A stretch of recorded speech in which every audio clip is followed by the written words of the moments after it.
Okay, let's get into the video, but before that, I'm gonna eat my watermelon. Hello and welcome to my channel. In this video, I'm going to be talking about the books I read in February. I did read more books than I read in January, even though they're not like a whole lot. I read 5 books in February and I'm going to be talking about them. There's a little bit of noise outside because of construction, but this is the only free time I have today, so I hope it's not going to be too distracting. This is so annoying. So the first book I read is Eleanor, Oliphant is Completely Fine, and when I read this book, I was not fine. Oh my god, this book was so beautiful and touching and just everything. And if you want to read a really beautiful read that'll make you cry and just touch your soul, I think this is just the perfect book. It is about obviously Eleanor Oliphant, and she just lives a basic life. She goes to work, comes back, and spends her weekend eating pizza and drinking wine, and she thinks she's fine, but honestly she's not. She's facing a lot of things that she doesn't really understand, and she does not have any friends. And throughout the book, she understands all these things. She starts understanding what it feels to be normal, and it's just a story of her learning all these things. And I cannot really give any spoilers, but obviously I gave this book 5 stars. I loved it so much. I finished it like on the night of 1st February and I was crying. But yeah, if you want to read a beautiful read, this is it. And I love the cover of it. It's so cute. Like, it's so minimalistic and beautiful. Yeah, that was my first read and I absolutely loved it. Now, the second read that I read is actually, I read this for a reading challenge by Muffy Tales on Instagram, and this is The Curious Incident of the Dog in the Nighttime. And the challenge was to read a dog in either the title or the cover page of the book, or with a dog as the protagonist of the book. And I obviously chose this because of that, but I was planning to read this since a really long time, because in this the boy has Asperger's syndrome and I was really interested in knowing about it more.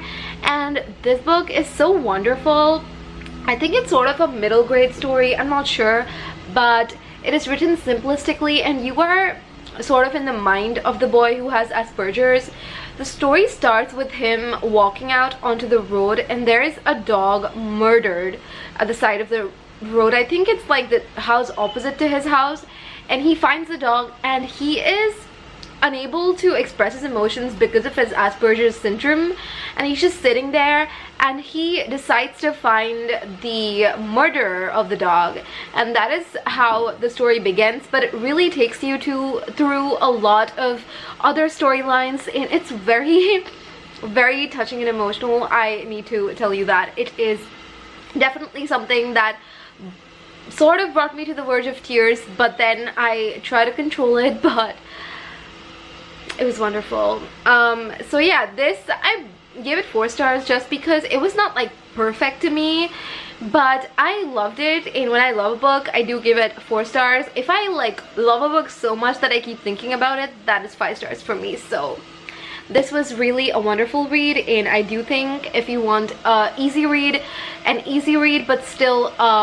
wonderfully touching read, this is a really good one. And it does have sort of an element to mystery to it, so that's really fun. It is so noisy. Oh my god. Sorry.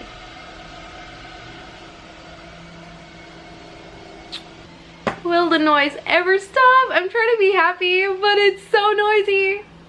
The third book I read is Being Happy by Andrew Matthews, and I think I read this for like the 3rd time. So I bought this book like 2 years ago, and this was the book that actually introduced me to the law of attraction, which is kind of amazing. And it was my first non-fiction read as well. It's like my first self-help book, and it is such a light read, but it's beautiful. It's got like all the principles that you need to be happy in life, to understand life, and not to be a victim to life. And I read this honestly because I was kind of feeling stressed out and overwhelmed by life and by work and everything, because it's been so busy. I have to travel every day 4 hours to go to work, and I wake up at 4 a.m. Now I wake up at like 3:45 a.m. and I have to travel, and I was just sort of complaining and always not happy.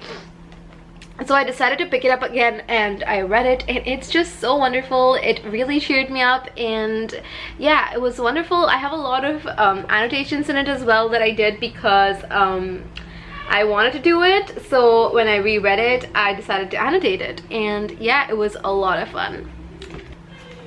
You can see some of the annotations I've done here. Let me just focus that.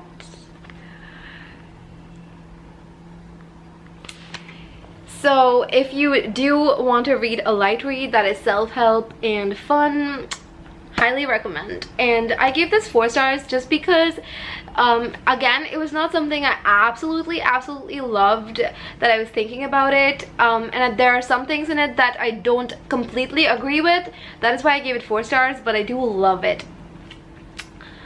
Okay, the 4th book that I finished, in this book I took forever to read and complete, and that is How to Win Friends and Influence People.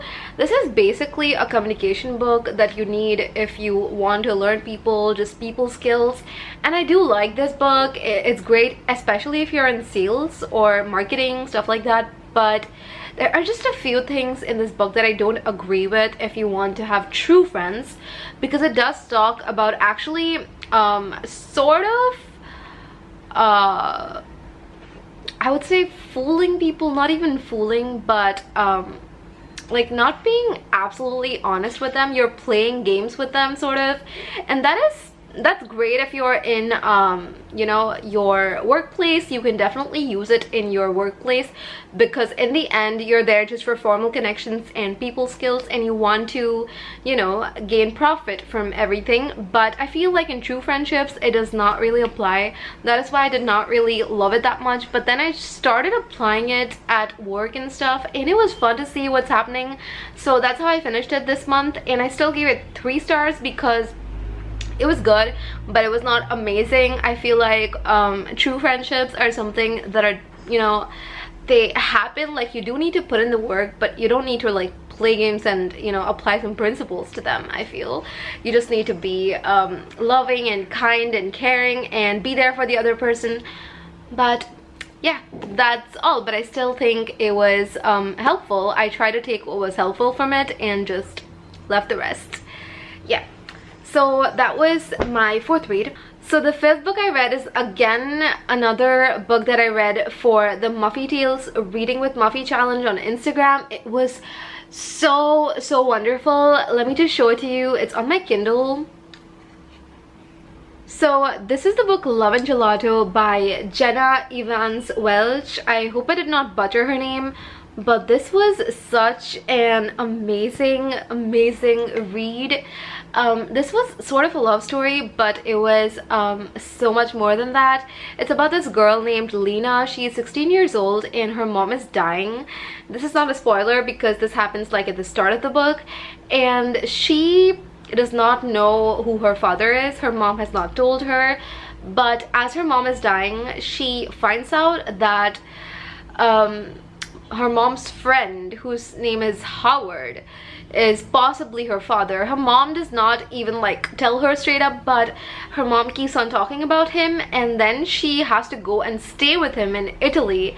And Lena is just so frustrated because she did not know him for 16 years, and you can imagine like what a 16-year-old must be feeling at that point.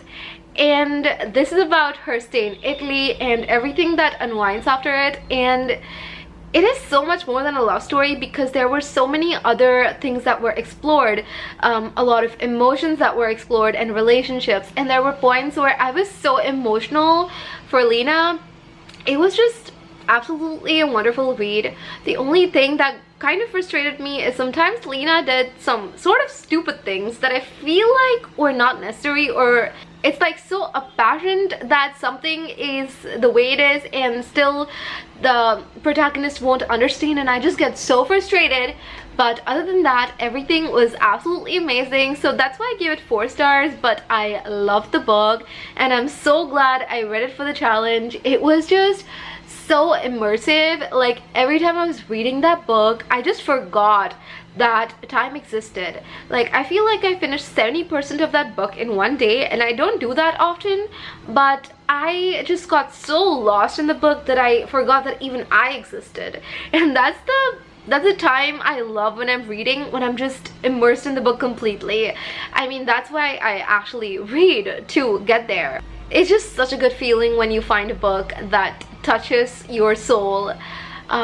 Yeah, so that was all for February. I read 5 books, and in March I've still not read many books, so I'm hoping to. But I am just so happy I had a wonderful reading month, and I'm really grateful for all the books I did get to read. I hope you enjoyed this video, and I hope it was not crazy because I just got back from work and I don't know what I'm saying half the time. But I will see you in another video, and do let me know in the comments what books you read and how you like them, and what other videos you would like to see, and subscribe to my channel for new videos and stuff like that. I'll see you soon with a new video, and yeah, I hope you're having a lovely day or night. Bye.